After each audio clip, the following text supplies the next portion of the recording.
The stars were burning. Whole planets screamed in silence. The galaxy was dying and no one was listening. In the far corner of the Orion Arm, a beautiful blue world called Valeros was falling apart. Its skies were once full of peaceful birds, twin moons, and golden clouds. But now fire rained from orbit. The enemy had arrived, the Kravari Empire, ruthless species of warlords. And slavers descended from the blackness of space like a pack of metal wolves. Their ships were sharp like blades, and they didn't speak, they just destroyed. The Valeri, soft-skinned, four-eyed beings who had never known war, had no chance. Their cities burned, their children screamed. The air smelled of smoke and melted metal. The old leaders tried diplomacy. The Kravari answered with lasers in the capital dome of Valani. Deep underground, the last Valani Council gathered around a glowing device. It was their final hope, a galactic SOS beacon. "We have sent over 400 pleas," said Elder Theron, his voice shaking. The Council of 9 Worlds did not reply. The trade union blocked our message. Even the Dre Alliance stayed silent. "There." Afraid, whispered High Speaker Kalai. "No one wants to challenge the Kravari." Theron pressed the button. A bright pulse of blue light shot into the sky. This was no longer a private message. It was open, unencrypted, anywhere. Could hear it. "We are sending it to the void," he muttered. "Whoever hears us, please help." And then the signal was gone lost in the cold silence of space. Across the stars, countless species saw the signal and turned away. Some feared Kravari revenge. Some saw no profit in helping. Others simply didn't care. But in a quiet, abandoned Sector 1, marked as Dead Zone 04, something happened. The signal hit a satellite. It bounced, split, and went somewhere unexpected. A long-forgotten station caught the echo. Rusty and ancient, orbiting a blue planet with oceans and storms and scars. Earth, the station woke up. Its eye blinked to life after centuries of sleep. Signal received Galactic SOS detected forwarding to Earth's military commanding the dark skies. Above Earth, a massive warship hovered like a shadow. Black steel, silent engines, red lights. Its name, ISS Revenant. Inside, Admiral Jace Kane stared at the blinking light on his console. The man was tall, scarred, with cold gray eyes. A survivor of 1,000 battles. "Admiral," said Commander Lin, stepping into the room, "we have something strange." "It's a signal. From where?" Kane asked. "Valeros," she said. "Never heard of them. Peaceful, non-combatant world.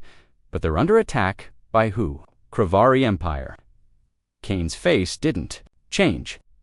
He simply stood, walked to the window, and looked out at Earth below. "I thought the galaxy forgot about us," he said. "I guess it didn't," he turned, prepped the fleet. Far beneath the surface, in a secure war chamber, 12 humans sat at a steel table. Leaders of the Terran Defense Union, veterans, scientists, killers they're calling us, said, "Kane, the weak, the broken, the ones no one wants to ask." "Why us?" asked General Harker. "Why would they contact Earth?" "They didn't," Kane replied. "The signal wasn't for us. It was for anyone. We were just listening." "They don't know who we are," said Dr. Yoon. "They will," Kane answered. He leaned forward. "I say we answer." In orbit, the Deathworlder fleet powered up. Ships, shaped like predators, black and red, forged in war. Engines hummed. Drones unfolded. Human soldiers, cold-eyed, armored, trained to fight in every environment, stepped into their drop pods. The command ship, the Revenant, led the way. Inside the ship, soldiers checked weapons. Some laughed, some prayed. Valeri asked one. "Marine, what kind of name is that?" "Doesn't matter," said his squad leader. "They asked for help. We bring it. Help from us." A long pause. "Yeah, the kind of help only Earth gives." On Valeros, hope was dying. The skies were black. The Kravari had taken the outer colonies. Their machines crushed resistance. Their orbit cannons targeted the last safe city. Looked up and closed his eyes. "We tried," he whispered. "We called. No one came." The air began to shake. The sky lit up. Booms echoed, not explosions, but something faster, louder, stranger. And then they saw it. Streaks of fire in the sky, hundreds of them. One by one, black ships descended through the clouds. Some hovered. Others slammed into the ground like meteors. The Kravari turned their guns, fired. The human ships didn't even flinch. A single Earth gunship opened fire and destroyed 5 Kravari cruisers in 10 seconds. Valeri watched in silence, their mouths open, their hearts pounding. And then came the soldiers. Tall, armored, quiet, walking through the flames like ghosts of war. One Kravari charged. A human marine snapped its neck in one move. Another fired a plasma bolt. It bounced off the human's shield. The return shot tore the Kravari in half. From a Valeri rooftop, Elder Theron stared in shock. "Who are they?" he gasped. A voice came from behind. "Humans." Theron turned. A woman stood there. Pale armor, red eyes glowing, no helmet. "We got your message," she said. "Sorry we're late." Theron's lips trembled. You came." "We always come," she said, loading her rifle. "We're Deathworlders, above the planet." Admiral Kane watched the battlefield unfold on a screen. Kravari ships exploded. Ground forces collapsed. Valeri civilians were evacuated. In less than 2 hours, Earth had turned the tide of the war. "They sent a signal," Kane said quietly. No one answered. Commander Lin nodded. "Except us." "They don't know what we are," Kane whispered. "They will soon." He turned toward the window, looking out into space. "Prepare the next wave," he said, "and contact Valeri leadership. I want a meeting." Back on the surface, the Valeri gathered in the ruins of their city. Ships hovered above, humans stood. At guard, children stared up at their armored protectors. Some were afraid, others smiled. Theron stepped forward. "Why did you come?" he asked Admiral Kane. Kane looked down at the old alien. "You asked? But you didn't even know us." "No," Kane said. "But we know what it feels like to scream and be ignored." Theron's eyes filled with tears. "You saved us." Kane shook his head. "Not yet." He pointed to the horizon where the last Kravari fortress stood. "But we will, from across the galaxy." Silent watchers turned their heads. The Kravari were shaken. The trade union was confused, and the Dre Alliance. They were afraid. "Who are they?" one asked. No one knew for sure, but one whisper passed from world to world, from system to system. "The humans are coming." They called it a death world, not because of its monsters, though Earth had many, not because of its deadly storms, its quakes, its poison jungles, or its freezing poles. They called it a death world because of the species that survived there, humans, long before the Valeri sent their desperate signal, long before Earth answered. There were rumors. Old alien maps had Earth marked with warnings. DO4, hostile zone, do not approach. The Galactic Council, long ago, had watched Earth with fear. They saw humans climb from caves into cities, from cities into rockets.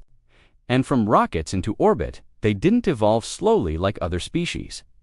Humans grew fast. They burned forests, built machines, and made war on their own kind for thousands of years.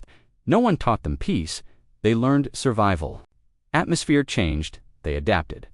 When food ran out, they grew stronger. When diseases came, they fought. When the sky turned red from nuclear fire, they still didn't die. Instead, they became harder inside the ISS Revenant. Earth's most powerful warship, Admiral Kane, stood before a screen, showing a map of the galaxy. To his left, Commander Lin watched in silence. To his right, a projection of the Valeri homeworld rotated slowly.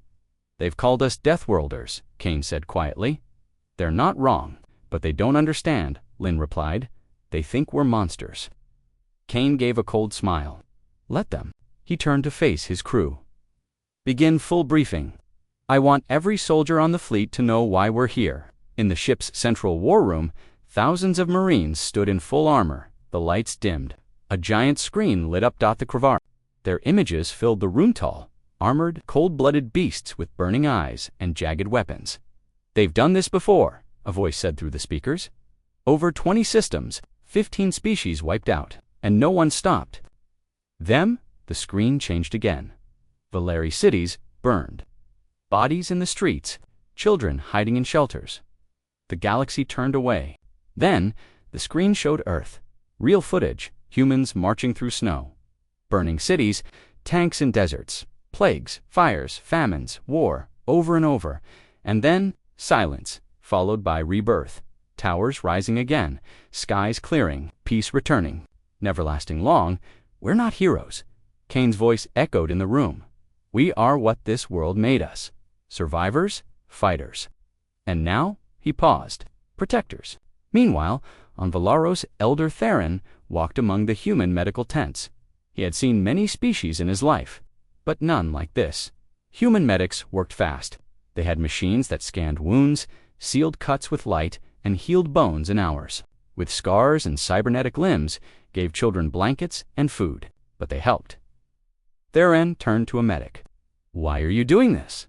The woman, blonde, with a steel eye implant, paused. You needed help, but you don't even know us. We don't have to, she said. We got your call. That's enough. Theron noticed something else. Most humans kept to themselves, quiet, focused. They didn't speak loudly. They didn't show weakness. But their eyes looked like they had seen too much, as if every soldier had already walked through hell back aboard the Revenant. Kane stood before a council of Earth's commanders through hologram. General Harker appeared first. We need to be careful. If we stay too long, other empires will notice. They already have, said Director Yoon from the Science Division. We've intercepted messages. The Dre Alliance is uneasy. Let them be, Kane said. We're not hiding. And what of the Valeri? Asked Harker. Will they become our allies? Kane paused. They're innocent, soft. They trusted the galaxy and were betrayed. Do you trust them? Harker asked. I trust their fear. That makes them honest. In the outer rings of the galaxy, the Kravari Empire gathered. On their main war moon, the High Commander growled as he read the latest reports. Ships destroyed, soldiers missing, Valeri, resistance returning. Who dares stand against us? He roared. An aide trembled. We believe humans. The Kravari leader narrowed his eyes. The Deathworlders. We thought they were gone. No, the commander said, baring sharp teeth. They were sleeping. Now they've woken up. He slammed a claw on the table. Send the Black Fleet. Crush them before they infect the rest of the stars. Back on Valero's Valeri citizens, lined up near human supply drones, one child pointed up. Are they angels? Her mother held her close. No, child, they are something else. Nearby, a human soldier crouched beside a frightened boy, handing him clean water. Is it true? The boy asked. You came from a death world. The soldier nodded. Yeah, Earth. Was it scary? Always, the soldier said. But that's why we're not afraid of anything now. Theron and Kane met again near the rebuilt command center. Your people. They're unlike anyone I've ever known, Theron said. Kane replied quietly. We had to become this. No one protected us, so we learned to protect ourselves. He looked at the sky. And now, maybe others too. The peace didn't last. Long sensors blinked red, incoming signals, Kravari warships, dozens, faster than expected. They've come back, Lynn said. Kane didn't flinch. Good. He turned to his officers. Alert all stations. Prepare ground defenses. Activate orbital turrets. Call every ship in orbit. His eyes narrowed. Let's show them what a Deathworlder fleet can do. In the distance, fire lit up the sky once more. But this time, the Valeri didn't run. They stood behind Earth's soldiers, and they watched the monsters finally meet something worse. Space was silent, cold, empty. But above the peaceful world of Valeros, that silence was about to break. The sky changed. It began with one ship, then 5, then hundreds. Dark shapes filled the upper atmosphere. Their engines glowed red. Their hulls were black as midnight. They didn't shine. They didn't sparkle. They hunted. This was not a normal fleet. This was a Deathworlder fleet from the Kravari command ship. Orbiting on the far edge of the system, Commander Zalok saw them first. He growled, "What are those?" His officers checked the scans. Their voices trembled. Unknown origin. Markings match pre-war Earth. Zalok's eyes narrowed. Earth, that backwater, that savage planet. They're coming this way, sir. Let them come, Zalok said, baring his teeth. Let them see real power. Inside the ISS Revenant, Earth's flagship, Admiral Kane watched the enemy fleet through a holographic display. 32 Kravari cruisers, Commander Lin reported. 7 destroyers, 2 dreadnoughts, numbers. They outnumber US 2-1. Kane didn't blink. Good, he said. It's not fair. for them. He walked through the control deck, past rows of officers at their stations. Deploy formations. Doors sealed, pilots climbed into their fighters. AI systems HUMMED. The fleet was waking up. Below, on the surface of Valeros, Valeri citizens pointed toward the sky. "What are those?" one child asked. "A new army," an elder whispered. "One made by war, not peace." Dozens of Earth warships hovered above like giants made of metal. Their engines growled softly, like beasts ready to strike. Troop transports flew between them. Drone pods opened. Defense satellites unfolded like black wings. And in the sky's upper edge, a ring of lights began to glow. Forming a blockade. In the Revenant's armory, soldiers checked their armor. It wasn't like normal armor. It was layered in nanoweave and smart metal, built for radiation, fire, blades, and vacuum. Sergeant Vale locked his helmet in place and looked at his squad. "You see the Kravari?" he said. "You don't run." "They're big," one Marine muttered. "So is Earth," Vale said, "and we're its hands." In the ship's launch bay, the Predator-class interceptors powered up. Small, fast, deadly pilots wore black suits and neural links. They didn't use joysticks. They flew with their minds. One whispered before launch, "Let's make 'em bleed." Above Valaro's Kravari ships charged. They didn't wait. They believed they were stronger. But as they moved, Earth's fleet responded, not with fear, with silence, and then suddenly, violence. The first blow came from the Revenant's dorsal cannon. A single shot, it passed through shields, armor, and power cores. The Kravari destroyer exploded in 4 seconds. They didn't even know what hit them. Then came the drone swarm. Thousands of needle-shaped AI weapons rushed through the void. They sliced into Kravari engines, hacked their computers, blinded their sensors. Some Kravari ships opened fire wildly, but the humans had already moved. They were everywhere and nowhere. Admiral Kane stood in silence. On his screen, enemy icons vanished one by one. "Target the dreadnought," he said calmly. Commander Lin nodded. "Fire the Gravlance." From Earth's second-largest ship, the ISS Wrath, a massive cannon began to charge. It glowed blue. When it fired, the space in front of it bent. The Kravari dreadnought twisted, screamed, and shattered like glass pulled into a black hole. Battlefield froze. Even the enemy couldn't believe what they saw. Back on the Kravari command ship, Zalok stared at the screen. "This is impossible," he hissed. "They're primitives." "No, sir," his second-in-command said. "They're Deathworlders," Zalok growled. "Pull back, we must report this to the High Empire." But it was too late. The humans were already inside. Ships, small Earthstrike teams had teleported in. They moved like shadows. Guns silent. Blades faster than sound. By the time alarms rang, the crews were already gone. The ships exploded from the inside. Valeri civilians watched the sky light up like a festival of fire and metal.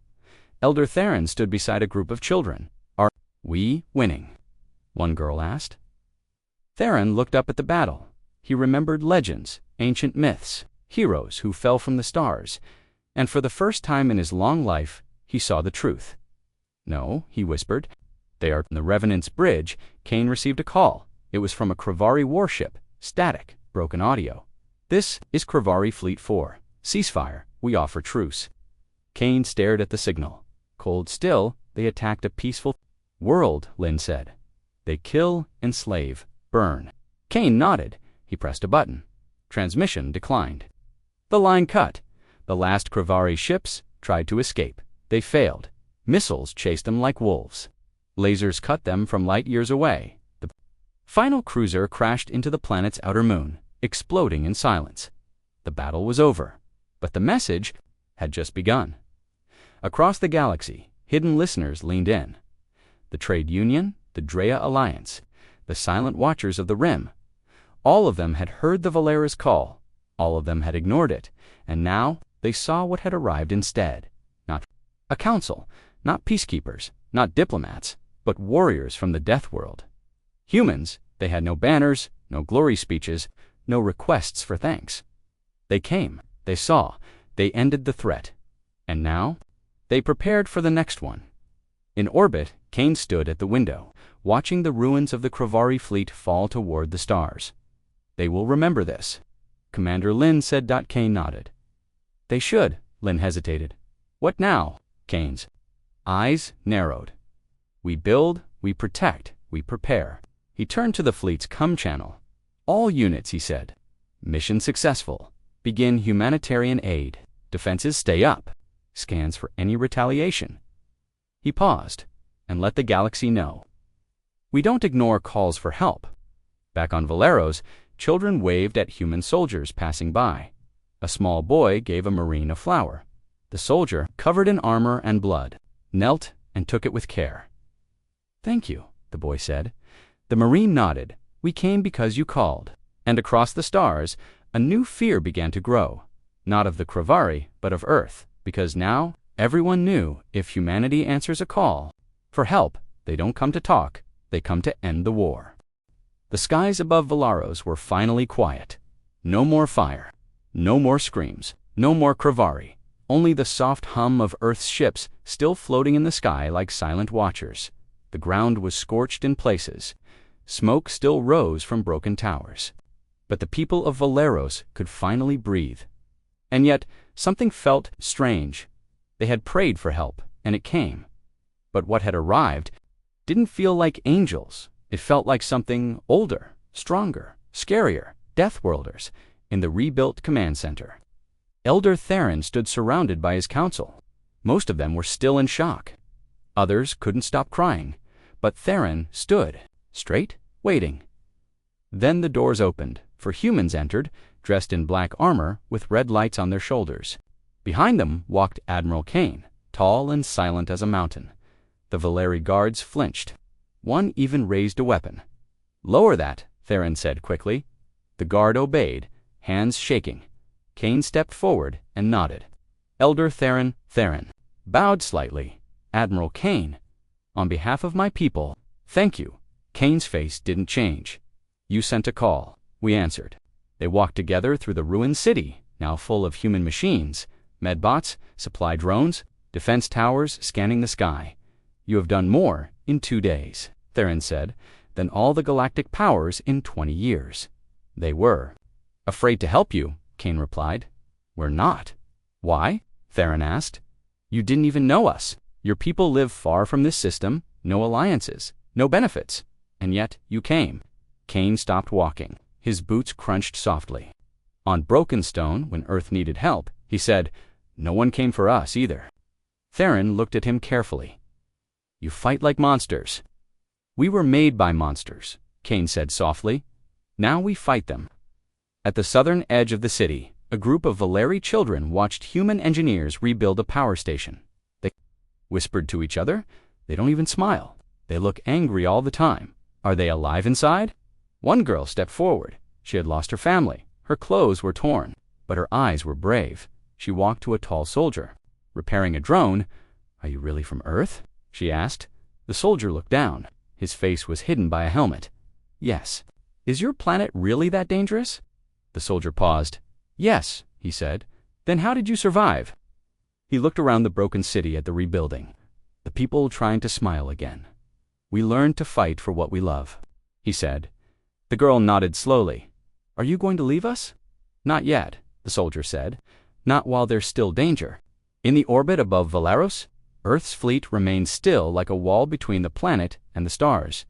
Inside the ISS Revenant, Commander Lin gave a report to Kane. We've stabilized all power grids. Civilian aid complete in the northern districts. Drone patrols have cleared Kravari trackers. Any signs of retaliation? Kane asked. Not yet, but it's coming, he said. Yes, sir. Kane folded his hands behind his back. Send a message to Earth Command, he said. Tell them this world is now under temporary Terran protection. Meanwhile, Valeri leaders debated what to do. Some were grateful, others were frightened. They fight too well, said one counselor. They have weapons we cannot understand. They saved us, another replied. But why? No species helps without wanting something. Elder Theron raised his hand.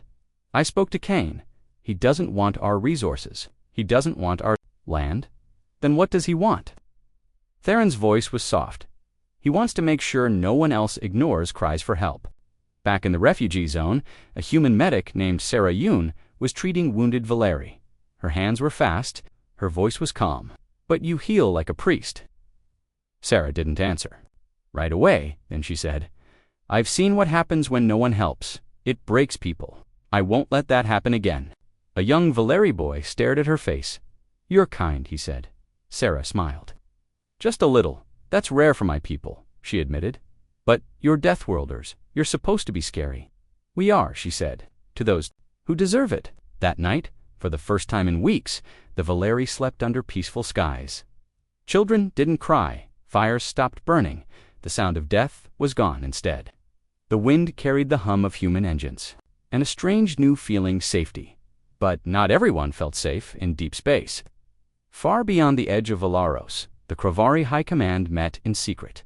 One general slammed a clawed fist on the table. "They destroyed our entire fleet." A second hissed. "They moved like ghosts. Their weapons, too advanced. This is not just war." A third growled. "This is a warning. They will spread, like a virus." One voice, older and colder, cut through the fear. "No," it said, "they are not spreading. They are rising. Earth has returned." Back on Valeros, Admiral Kane stood at the edge of a cliff, watching the sunrise. Behind him, Theron approached. "You were right," the elder said. "No one else came, but you did."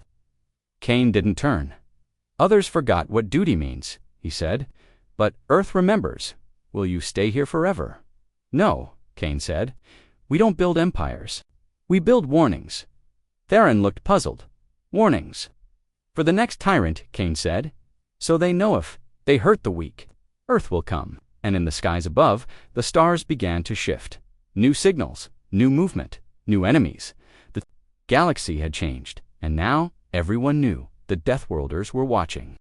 The stars were quiet again, too quiet. Earth's warships floated in high orbit over Valaros. The enemy had been pushed back. The cities were being repaired. Children played again in the streets, but something was wrong. The silence felt heavy. It was the kind of silence before a second strike.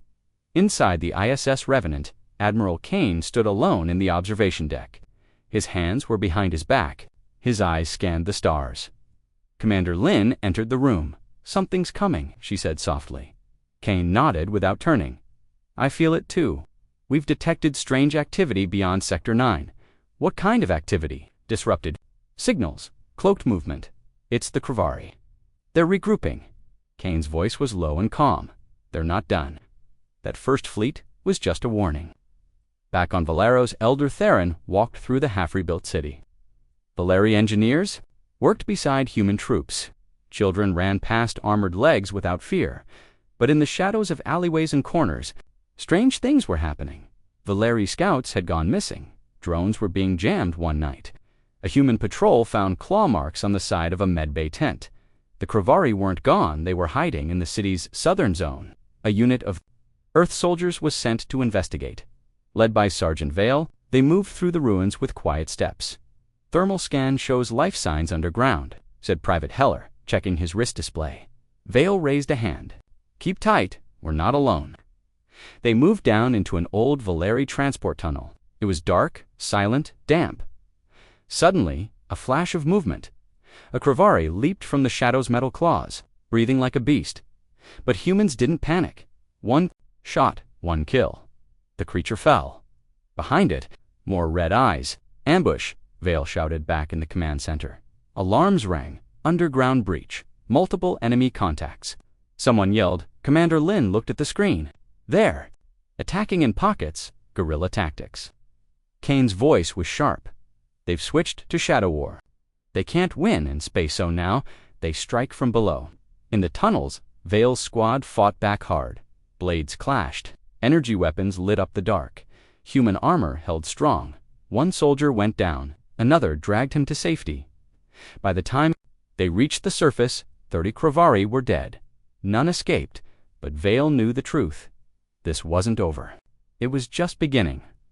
Later that night, Kane called a high-level meeting with his officers and Valeri leaders. "They're bleeding us slowly," he said.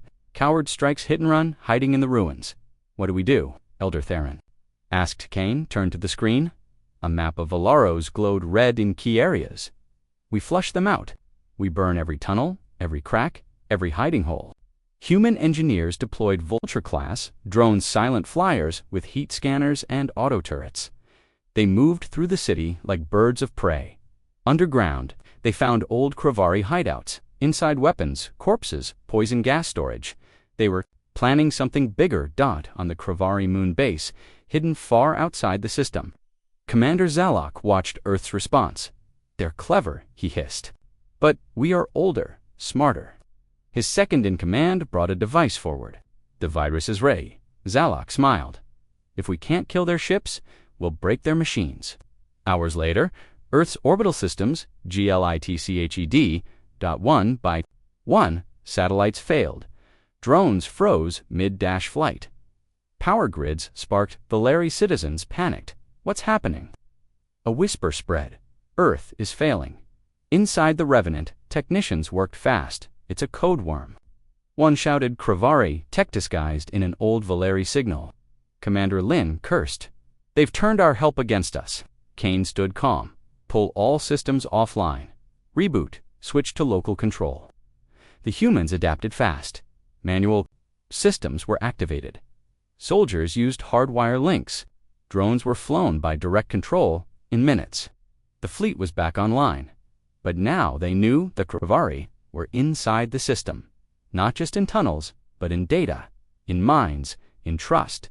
Sarah Yun, the field medic, found a Valeri child holding a strange device. "Where did you get that?" she asked. "A man gave it to me," the child said. "He said it was a gift." Sarah took it. It was a transmitter, hidden tech, Kravari frequency. She ran to command. "They're using civilians." Kane's voice went cold. "This is war without honor?" A day later, a Kravari agent was caught inside a human food supply center. Disguised, covered in fake skin, he almost passed. As Valerian Till, his eyes blinked sideways. The interrogation was quick. The message was clear. "You brought fire to our empire," he said. "Now we bring rot to yours." Earth responded fast. Civilian scans increased. Valeri were warned to report any strange gifts, voices, or behaviors. But fear grew. Some Valeri began to avoid the humans. Some whispered, "Maybe we were safer before." They came. Kane heard these whispers. He didn't blame them. "I don't need them to love us," he said to Lin. "I just need them to live." But the Valeri were not all afraid. Some stood taller. A young Valeri named Gesso stepped forward. He had lost his father in the first attack. Now he offered to help the humans. "I know these tunnels," he said. "I know where they hide." Kane looked him in the eye. "You're not a soldier." Gesso lifted his chin. "I wasn't. Now I am." With Gesso's help, Earth soldiers found the largest Kravari nest under the old Valeri University.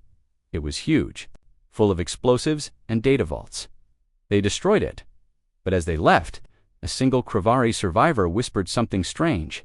This was just a distraction. Back aboard the Revenant, Kane asked the question no one wanted to ask. If this was the distraction, what are they really planning? Lin looked at the newest reports. Her face went pale. "Sir, we just lost contact with our deep space scout. Ships. Where? Outer system, near the jump gate." Kane's jaw tightened. "Alert the fleet. Wake every gun. They're coming." And from the edge of known space, something big was moving. Bigger than the last fleet. Stronger, faster, smarter. The real Kravari force had finally arrived. The stars trembled. At the far edge of the Valeros system. A shadow spread across space like a dark tide. The Kravari Prime Fleet had arrived. It was not like the last attack. This was not a raid, not a scout mission. This was war in the command bridge. Of the ISS Revenant, red lights flashed. Alarms echoed. Every screen showed the same message. Multiple warp signatures detected enemy mass approaching fast. Commander Lin's eyes went wide. That's not a fleet. That's a full invasion. Armada Admiral Kane stared at the readings. His face was calm, but his voice grew cold. "Over 300 ships, sir, including 3 super dreadnoughts and a Titan-class flagship." Kane clenched his fists. "They didn't just come for Valeros," he said. "They came to bury us." From orbit, Earth's defensive network kicked into high gear. Drones powered up. Artillery satellites turned toward the stars. The Deathworlder fleet began to shift into battle formation. "Call every ship," Kane ordered. "All wings, all strike teams. Full lockdown. All hands battle ready. Lynn nodded. Transmission going out now. Back on Valeros, panic returned. Citizens looked to the sky. The stars disappeared behind the black clouds of enemy ships. Children cried. Parents held their families close. The fear had come back stronger. In the rebuilt shelters, Valeri leaders tried to calm the people. But Elder said only one thing: trust the humans. They came once, they will stand again. And Earth did. Even before the enemy fired a single shot, Earth's soldiers were already in position. Tanks rolled through the streets. Air defense cannons rose from hidden bunkers.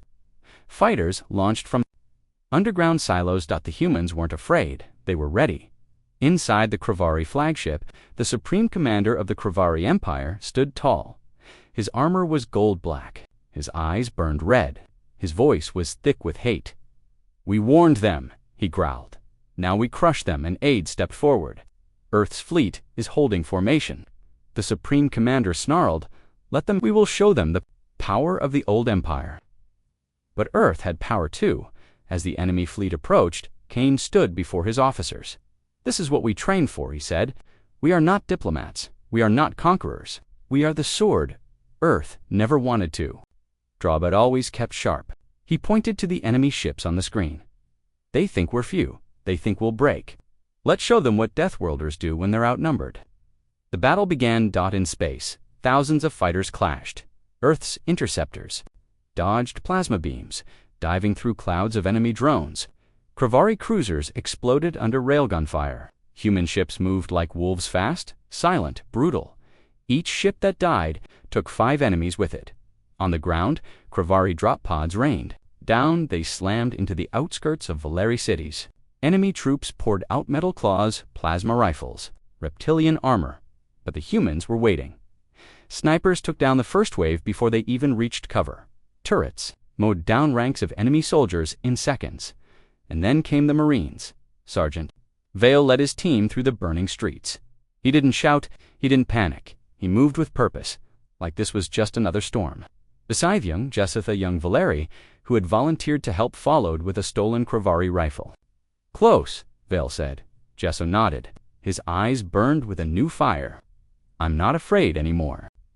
Everywhere the Kravari landed, they found Earth-waiting soldiers with blood in their past, tanks with names like Remorse and Widowmaker, fighters with steel wings and AI minds, and a people who refused to lose.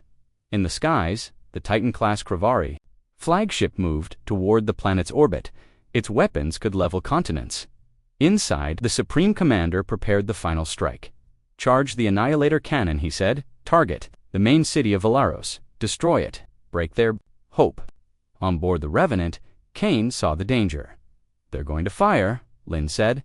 "If that cannon hits, millions will die." "Not if we hit first," Kane replied. He turned to his weapons officer. "Prepare the arc lance."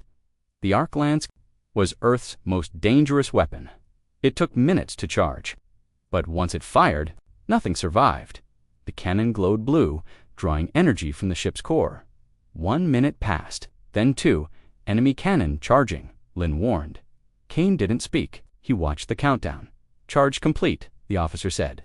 "Target locked." Kane gave the order. "Fire." A beam of blue light tore across space like a spear of pure lightning. It hit the Kravari flagship dead center. The ship didn't explode. It simply vanished, melted into light. The cannon, the commander. The hate, they were gone. The Kravari fleet hesitated. Their leader destroyed in a single breath. Fear crept into their ranks. Earth felt it, and they pushed with renewed strength. Earth's forces attacked. Strike teams boarded enemy ships. Snipers took down enemy commanders. Drones hacked into Kravari systems, shutting down engines mid-flight. Valeri joined the fight, now guided by humans, fighting for their world. Gesso took down 3 Kravari with precision. He wasn't scared now. He was fighting beside Earth's best. "We can win this," he shouted. Sergeant Vale gave a rare smile. "We're already winning." Across the system, Kravari ships began to retreat. One by one, they jumped into hyperspace, broken and humiliated. Only a few remained, surrounded and outgunned. "Should we finish them?" Lynn asked. Kane stared at the last few blips on the screen. "No," he said. Let them run. Let them carry the story back to their empire. And so the real battle ended. Earth stood undefeated. Valeros stood free, and the galaxy was watching on the ground. Elder Theron hugged Gesso. Tears filled the old Valera's eyes. "You've become a warrior," he said. "No," Gesso replied. "I just learned from the best." He looked up at the Earth warships, still shining in the sky. Later that day, Kane stood on the surface of Valeros for the first time. The people bowed as he walked past. Children offered flowers. Soldiers saluted. Theron stepped forward. "You saved our world." "No," Kane said. "We gave you the chance to save it yourselves." Theron smiled. "You're not like other empires." "We're not an empire," Kane said. "We're a warning." Back on the Revenant, a message was sent into deep space. A message to every power that had ignored the Valori. 2, every empire that had turned its back. Earth responded, "We always will." And attached to the message was footage. Footage of the Earth fleet. Of destroyed Kravari ships. Of a Deathworld's fury in the dark corners of the galaxy. That footage spread like wildfire. Alien leaders watched in silence. They whispered a single word: Earth. No longer forgotten, no longer ignored, feared. Far across the stars, in a place untouched by war, the Galactic High Council met in secret. The chamber was massive and bright, shaped like a circle of light floating in space. Around the central table sat representatives of dozens of ancient species, some wise, some proud, and some simply afraid. They had watched Valaros burn, they had listened to the Valari's cries for help, and they had done nothing. Their eyes now stared at the large screen in the center of the room, where terrifying images played on Luperth's fleet destroying the Kravari. Their warships moving with deadly precision, their soldiers fearless, their firepower unmatched. The silence in the chamber was thick. A representative of the Dre Alliance finally spoke, his voice trembling. "We thought Earth was isolated, forgotten, a primitive death world."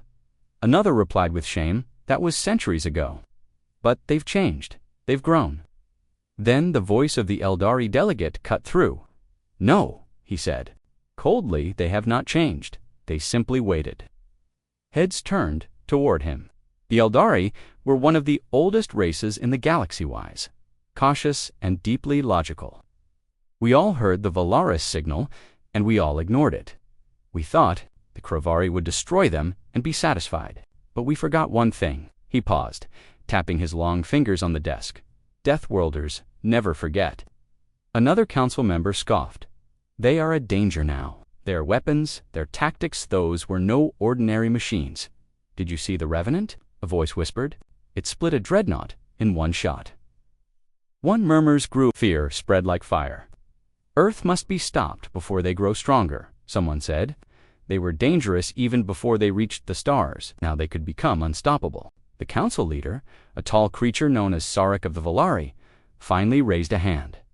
"Let us not panic. Earth has made no threats against the council. They only responded to a plea for help."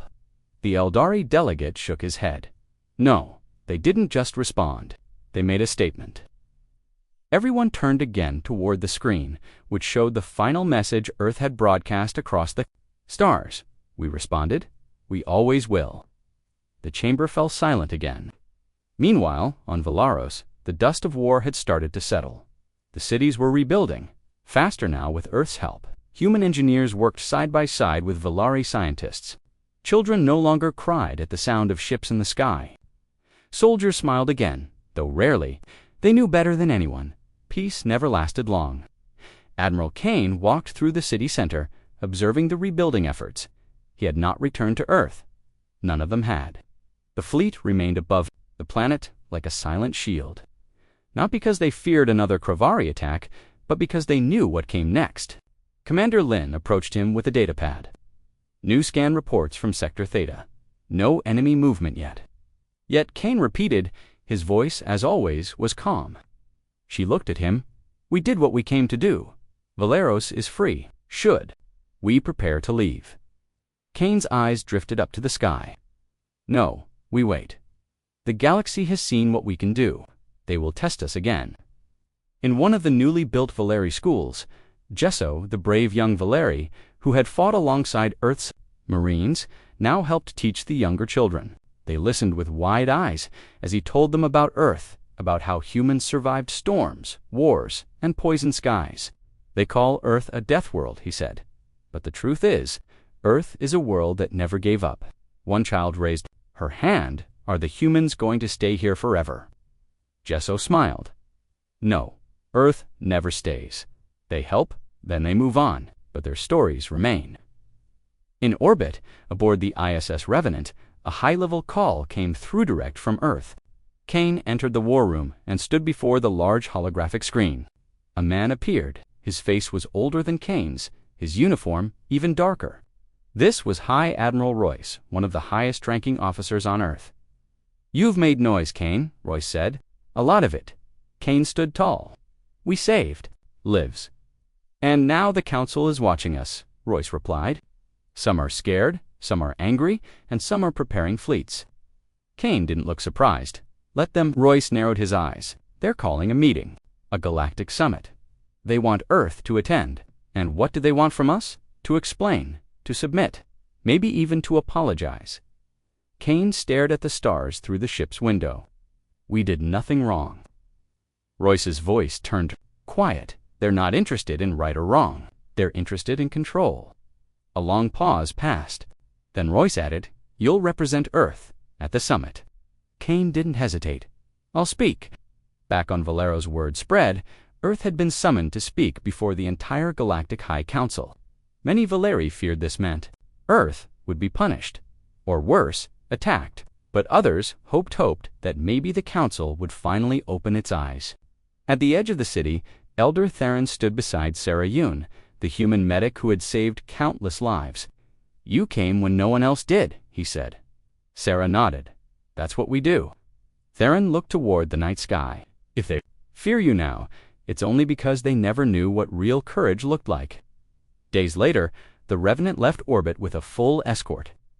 The people of Valero stood in silence, watching the black ships rise like shadows into the sky.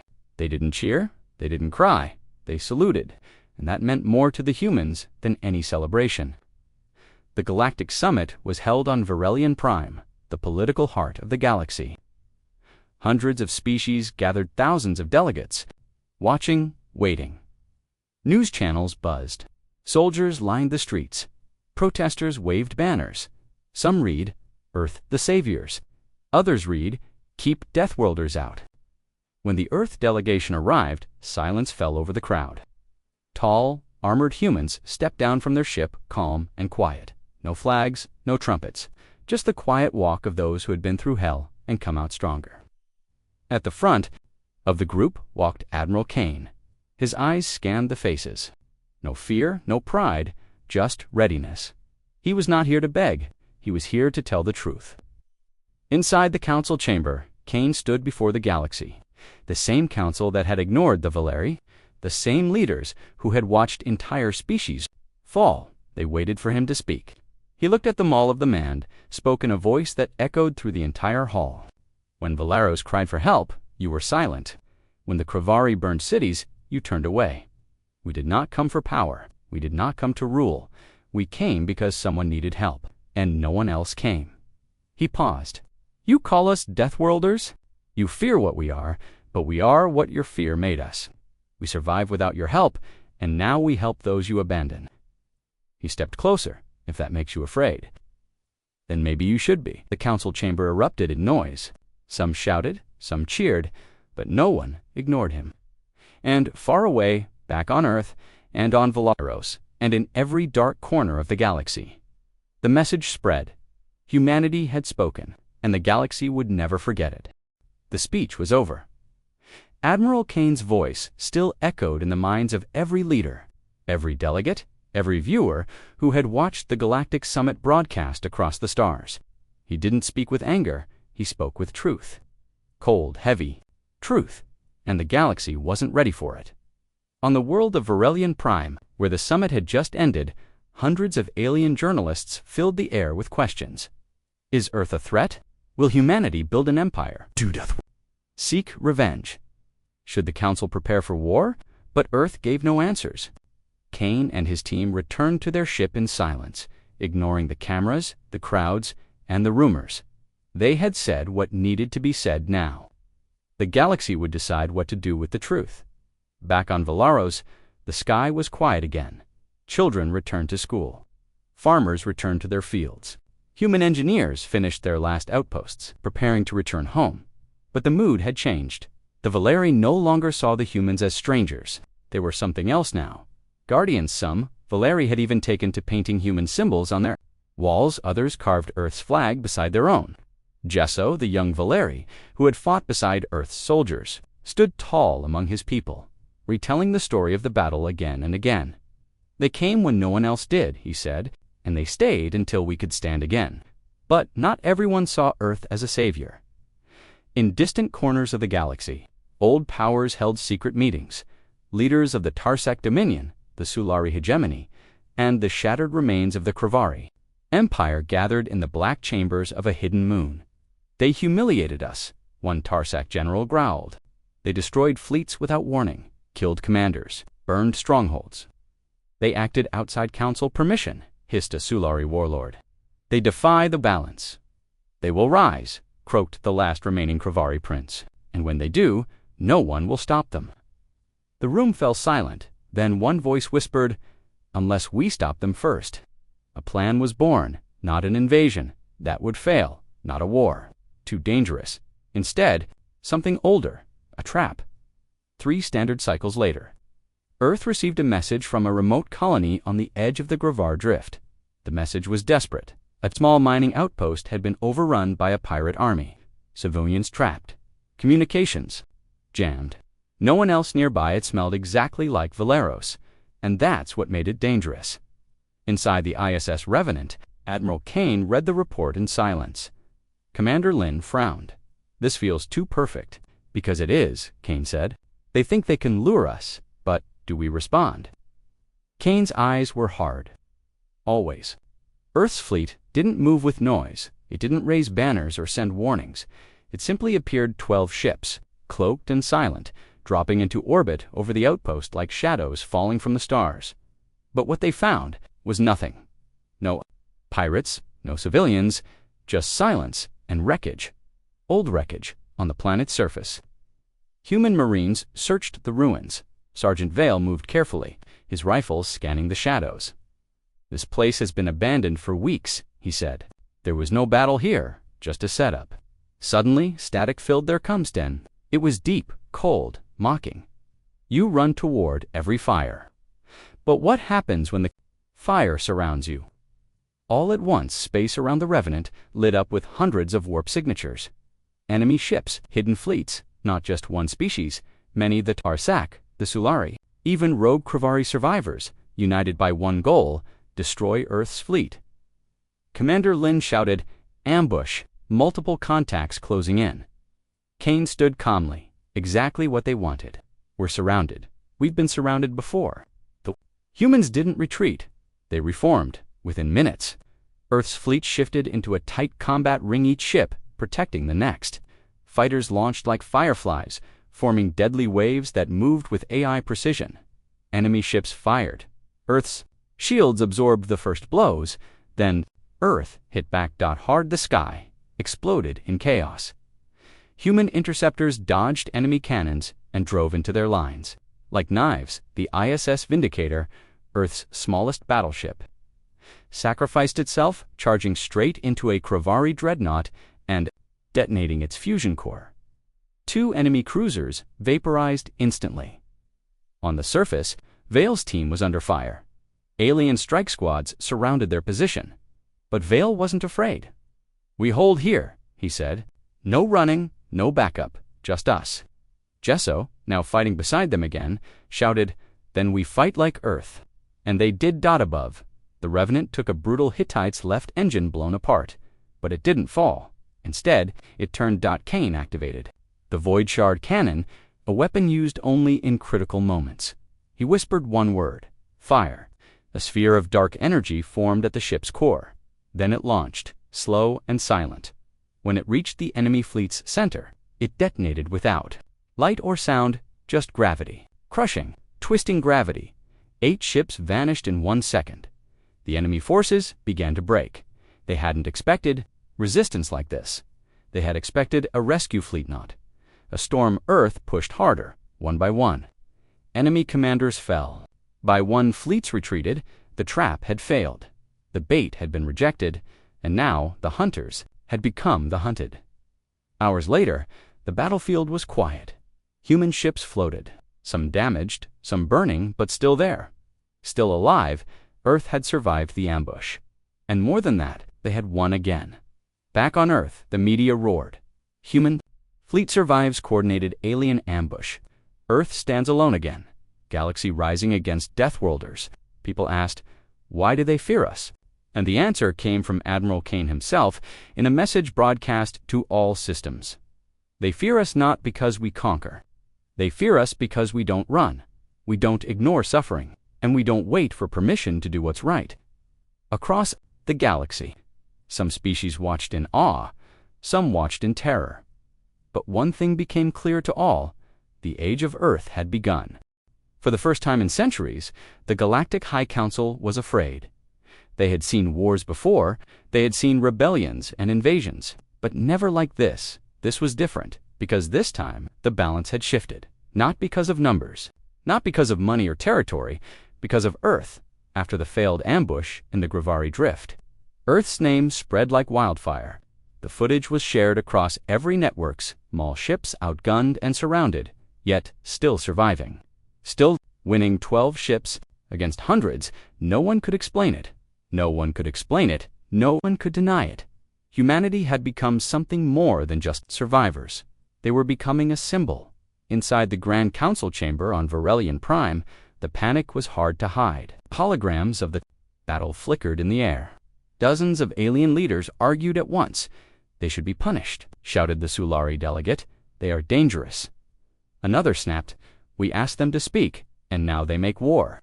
The Drea ambassador raised his voice. You tried to trap them, you sent enemies to kill them, and still they showed restraint. They destroyed your fleets but did not strike back at your worlds. And Eldari spoke next, his voice calm but firm. You fear them because they act, because they don't wait for permission to protect the weak. A hush fell over the chamber, because deep down, they all knew it was true. High Counselor Sarik of the Valari stood from his seat. His voice carried weight. We can no longer pretend Earth is an outsider. They are part of this galaxy now, whether we accept them or not. And if we don't, someone asked, then they will keep acting on their own, and the people will follow them. Across many worlds, people were doing just that.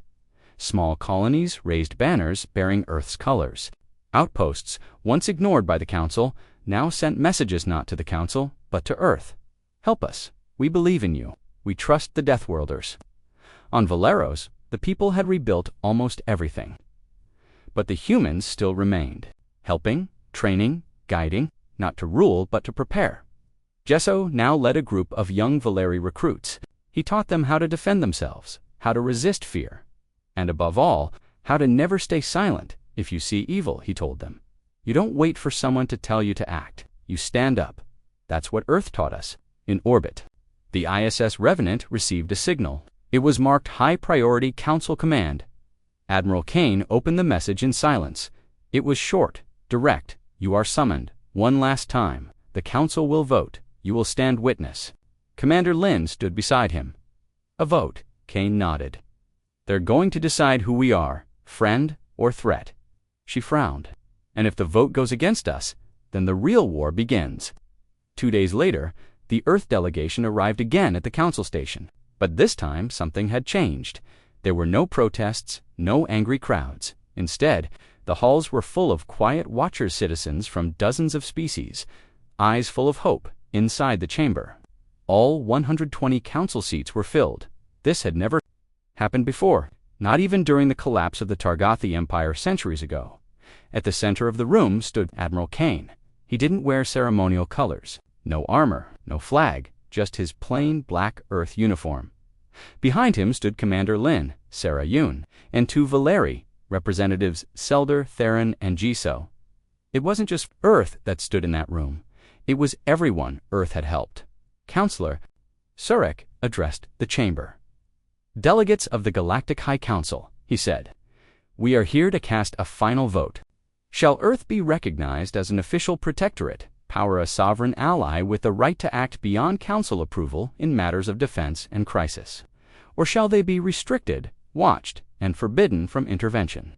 He paused. "This vote will decide whether Earth stands with us or against us." The room grew tense. One by one, the votes began. The first few were predictable. The Kravari successor state against the Sulari hegemony, against the Tarsak dominion, but then the Valeri, in favor, the Dre alliance. In favor, the Eldari, one of the most powerful and ancient races, cast their vote. In favor, more followed, some unsure, some bold, but the numbers began to shift. 54 in favor, 48 against. The final vote came to Sarek himself. The Valeri were known to be neutral, calm, and always precise. He stood slowly. He looked at Kane, then he said, "In all my years, I have never seen a fleet fight like Earth's, but more than that, I have never seen such mercy and victory." He turned to the chamber. "They fight when others stand back. They bleed for those they do not know. They speak when others stay silent." He raised his hand. "Earth is not a threat. Earth is a reminder." And he cast his vote in favor. The chamber exploded in noise. The vote had passed, 61 to 59. Earth had been accepted, not ruled, not tamed, but recognized, not as a danger, but as a protector, outside. The crowd watching on screens began to cheer. Across the stars, small colonies lit up beacons in the shape of Earth's emblem. Messages flooded in from planets Earth had never even heard of. "We believe we are not alone anymore. We stand with Earth." Back aboard the Revenant, Kane looked out into space. Lynn stood beside him. "It's over." "No," Kane said. "It's only just beginning." She frowned. "You think they'll come for us?" "Not all," Kane said, "but some. They'll hate what we represent. Not power, not force." He turned toward her hope, and far away, in the black of space, shadows still moved. Old empires. Silent weapons. Forgotten gods. Not all were happy. Not all would accept Earth's rise, but Earth didn't need their permission. It had already risen. The vote had passed. Earth had been accepted by the Galactic Council. For the first time in history, Deathworlders were no longer outcasts. They were now defenders of the weak. Guardians of forgotten worlds, a symbol of strength wrapped in honor, but peace didn't follow. Because in the deep void, someone had been watching. Beyond Council territory, far outside mapped space, something ancient stirred. The Black Veil was a forbidden sector. Even the Kravari had avoided it. No stars shined there. No planets lived. Only cold. And silence. But deep within the darkness, an intelligence older than any empire awoke, not made of flesh, not grown from worlds, but built, forged, programmed to cleanse weakness. A machine empire, the Vokari Corps. It had been silent for over 10 years, until now, until Earth appeared, until someone chose hope over fear. The signal reached them. Earth has risen, and the Vokari responded. Purge begins. Across the galaxy, systems began to go dark. Outposts stopped sending signals. Space stations vanished without a fight. No survivors. No remains. Only data fragments. One word kept repeating, VO Carry, back on Valeros. Admiral Kane received the first alert. A scout ship had disappeared. Then another. Then 3 more, all within the same region. He knew it wasn't random. Not this. Time. Commander Lin stood beside him as he reviewed the final image sent by a dying drone. In the background of static, a strange object floated, a massive black cube with glowing red lines. It wasn't Kravari. It wasn't organic. It was something far worse. The council met again, this time in panic. "We thought Earth was the threat," one delegate whispered. "We were blind," another admitted. Now their fear had a new shape. The Vokari were not interested in politics or power. They existed for one reason, to erase life that grew to bold. Kane stood before the council one last time. "We warned you," he said. "The galaxy doesn't need another empire. It needs people willing to stand up together." of the Valari turned to him. "What do we do, Admiral?" Kane's answer was simple. "We fight as one." Across the stars, fleets gathered not just Earth's, but ships from the Valeri, the Drea, the Eldari, and even once hostile factions like the Sulari. The galaxy was learning, and Earth was leading. The humans called it Operation Last Light because they knew what was coming could wipe out entire systems. If they failed here, nothing would be left, not even memory. In the dark of space, the combined fleet weighted thousands of ships, dozens of species, and at the front, like a black arrowhead, floated the ISS Revenant. Inside, Kane gave his final orders: hold the line. Don't scatter, protect each other. This isn't about glory, this is about survival. Commander Lin nodded. "We're ready." Then she smiled. "Let's show them how Deathworlders say goodbye." The Valkyrie came like a wave of steel. Hundreds dashed thousands of silent, red-lit ships. They didn't broadcast messages. They didn't give warnings. They just fired. The sky exploded. The battle shook stars. Valkyrie beams tore through shields. Earth's railguns cracked enemy armor. Valeri cruisers weaved between fire. Eldari ships used ancient pulse waves to disable drones mid-air. The Revenant took the lead, pushing straight into the enemy center. One by one, Earth's elite ships fell, but not before taking 10 Valkyrie with them. It wasn't just strength, it was sacrifice. On Valero's children watched from safe bunkers. Gesso told them, "They're out there, fighting for all of us." Elder Theron stood silent, holding a small Earth badge. He whispered, "We are not forgotten." In the thick of battle, Kane saw it. The Valkyrie core ship, a massive structure the size of a moon. It pulsed like a heart made of metal. "That's the source," he said. "End it, and we end the war." But it was guarded by hundreds of ships. No one could reach it until someone made a choice. ISS Redemption, a warship with a crippled engine, broke formation. Its captain, a young woman named Elara Trent, ordered full core override. Burning, but it flew straight toward the core. "Tell my family," she said, "overcomes this is for Earth." The ship struck the core. One heartbeat later, everything turned white. The explosion silenced the field. The Valkyrie ships stopped midair, frozen, confused. Then they fell, one by one, lifeless machines collapsing into space. It was over. Earth had won. No, the galaxy had won, because Earth had taught them how to fight, how to believe, and how to stand together. Weeks later, a new summit was held, not to argue, but to rebuild. And this time, Earth sat not at the edge of the table, but at the center. Admiral Kane spoke once more. "We are not the strongest, we are not the oldest, but we remember what others forget." He looked across the chamber. "We are all here because someone cried for help, and someone answered." He paused. "And now we promise, no cry will ever go unheard again."